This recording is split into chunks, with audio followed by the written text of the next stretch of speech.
శ్రీహ ఓం స్వస్తి శ్రీ గణేశాయ నమః. ఓం శ్రీ మేధా దక్షిణామూర్తయే నమః. ఓం శ్రీ శంకర భగవత్పాదాః విజయంతే. ఓం శ్రీ గురుభ్యో నమః. ఓం సద్గురు అంతర్ముఖానంద వేదవ్యాస భట్టారక జగద్గురు శ్రీకృష్ణ పరంబ్రహ్మణే నమః. బ్రహ్మ సూత్ర శంకర భాష్యం దహరాధికరణంలో భాగం 6గా చెప్పుకుంటున్నాం. నిన్నటి 5వ భాగంలో ఏం చెప్పుకున్నాం ఒక్కసారి చూసుకున్నాం.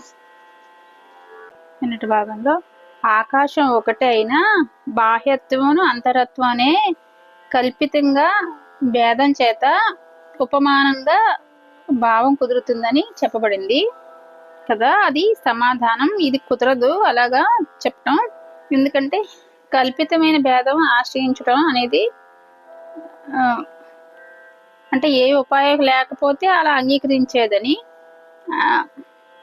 మరొక విషయం ఏంటంటే ఒక భేదాన్ని కల్పించి ఉపమానంగా అలా భావంగా సమర్థించినా కూడా ఒక అభ్యంతర ఆకాశం ఒక దానికి మహాకాశానికి ఉన్న పరిమాణం ఉండటం కుదరదు కదా అని ప్రశ్న అడిగారు. ఇది ఆకాశం కంటే పెద్దవాడని మరొక శృతిలో చెప్పడం చేత ఇక్కడ పరమేశ్వరుని కూడా ఆకాశ పరిమాణం అని వంటి పరిమాణం మాత్రమే ఉండటం కుదరదు అని సమాధానం చెప్పారు. ఆకాశానికి కొంత పరిమాణం ఉన్నట్టే అలా పరిమాణం ఉండటం కుదరదు కదా అని సమాధానం చెప్పారు. ఈ దోషం లేదు. ఒక పుండరీకంలో చుట్టబడి ఉండటం చేత ఒక దహరత్వాన్ని అంటే అల్పత్వాన్ని నిషేధించడంలోనే అల్పమైంది కాదని నిషేధించడంలోనే ఈ వాక్యానికి తాత్పర్యం. కాబట్టి ఆకాశంతో సమానమైన ప్రమాణం కలది అని చెప్పటంలో దానికి అలా ప్రతిపాదిస్తే వాక్యం భిన్నంగా అయిపోతుంది అని చెప్పారు. ఇప్పుడు ఆరో మొదలు వివరణ ఇంకా చెప్తున్నారు. శాస్త్రంలో ఒక వాక్యం ప్రధానంగా ఒకే విషయాన్ని చెప్పాలి. ఒక వాక్యానికి 2 అర్థాలు చెప్పకూడదు. అలా చెబితే ఆ వాక్యాన్ని 2 వాక్యాలుగా పరిగణించినట్లవుతుంది. దీనికి వాక్య భేద దోషం అని పేరు. ఇది కావ్యాలలో కుదురుతుందేమో కానీ శాస్త్రాలలో కుదరదు.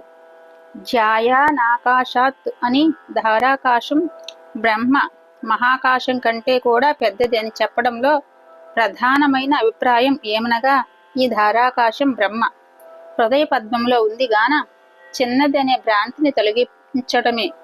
అంతేగాని ఆకాశం కంటే పెద్దదని చెప్పడంలో కూడా తాత్పర్యం ఉంది అన్నట్లయితే 2 అర్థాలకు ప్రాధాన్యం ఇవ్వటం వల్ల వాక్య భేద దోషం వస్తుంది అని భావం.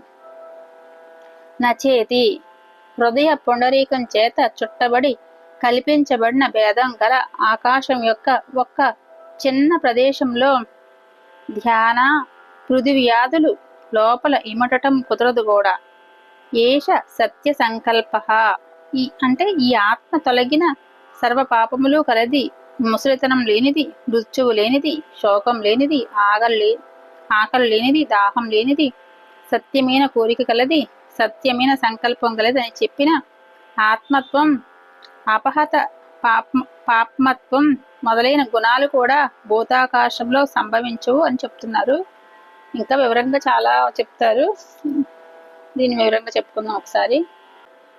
ఈ వాక్యం ఇక్కడ శాస్త్రంలో ఒక వాక్యము ప్రధానంగా ఒకే విషయాన్ని చెప్పాలి, కానీ ఒక వాక్యానికి 2 అర్థాలు చెప్పకూడదు.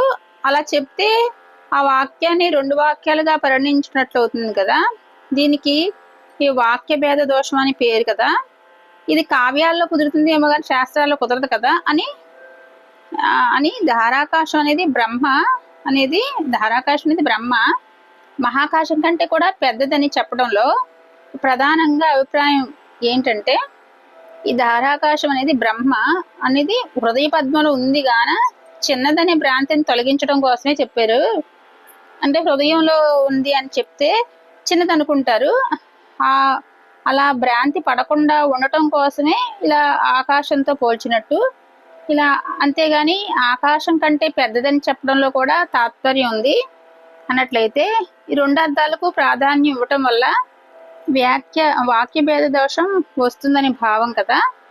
దాని గురించి ఈ హృదయంలో పుండరీకం చేత చుట్టబడి కల్పించబడిన ఒక భేదం గల ఆకాశం యొక్క ఒక చిన్న ప్రదేశంలో ధ్యాన పృథివ్యాధులు అంటే ధ్యానము పృథివ్యాధులు లోపల ఉండటం కుదరదు కదా.